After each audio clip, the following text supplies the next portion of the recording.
to tell to shut the door on the Ferrari. It looks like the second place Toyota, Sebastian Buemi losing out there. Around the outside comes the Peugeot, and the Ferrari's just facing backwards.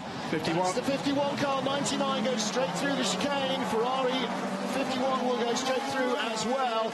Just what they didn't need. So it is the Toyota Mike Conway that leads from the Ferrari of Miguel Molina, and the Peugeot of Mikkel Jensen up to third place. Alex Lynn fourth. The blue be in the next couple of minutes. 1 hour in to the 6 hours of Monza, and 94's team radio might give us a clue as to what's going on with Nico Müller.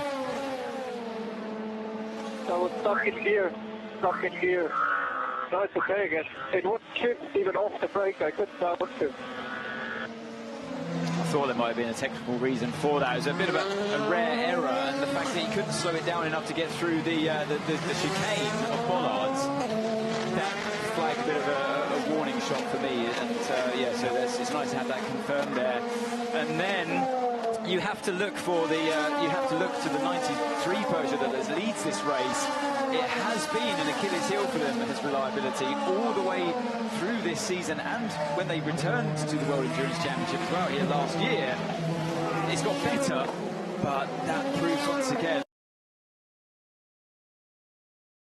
Made to stretch. These are tailored for the right distance. Now what's going to happen here in the Ascari chicane? Look to the right-hand side of your screen. You've got the twin shot going down. Yeah, they just got away with that one before getting held up from the GT car. If they were any closer, then Habsburg could have had a chance. Yeah. What's going on here? That's the Inter-Europol car being dive bombed by the Alpine. Mathieu Vassivière going by Fabio Scherer, and that was a last-minute late lunge. Say that again. No, I think Scherer's in trouble, isn't he? But he is. Scherer gone by the Alpine. Scherer gone by the Alpine on that lap, and as there's something gone wrong with the 34 here. Side by side, meanwhile, at the end of the lap between the 36 and the 41. Yeah, Louis Delatraz in the 41 red and white WRT car. He's got a little bit better run out of the Parabolica and shuts the door. Coming out in front of them is the number 2 Cadillac. Scherer continues to circulate. Yeah, I think he just made a big mistake. He must have made it on the exit of Lesmo 2 then, to allow the Alpine to get such a run to mount the challenge into I think it was the other way around. I think he got by him on that lap. Let's have a look. Watch again here. This is the later. But is he? What's this? Oh, that's why he slowed up the end of the lap. He's gone through the gravel. RT and LMP2 in GTE AM. Dempsey Proton, the 77 Porsche, ahead of the Iron Lynx Porsche and the GR Racing Porsche. Corvette in fourth, ahead of the Iron Dames Porsche, and the best Ferrari of Matteo Cairoli in sixth position. But that has been handed a penalty for excessive abuse of track limits. We are going to see, I think, a positional change in the Hypercar on the final lap. It's not the one you'd expect. The Van Wall is massively struggling. It's gone through at a 148, was 156 last time. Oh, right. And he's going to be caught by Loic Duval on the last lap.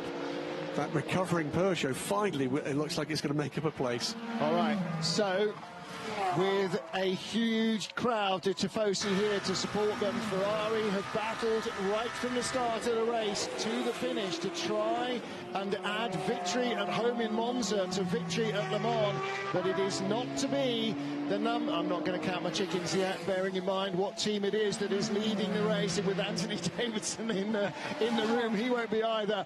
But the checkered flag is out, and it is the number 7 Toyota. Kamui Kobayashi, the team principal, takes victory for Toyota here, and that will go some way to just putting a sticking plaster over the raw nerve that was defeat at Le Mans from Ferrari.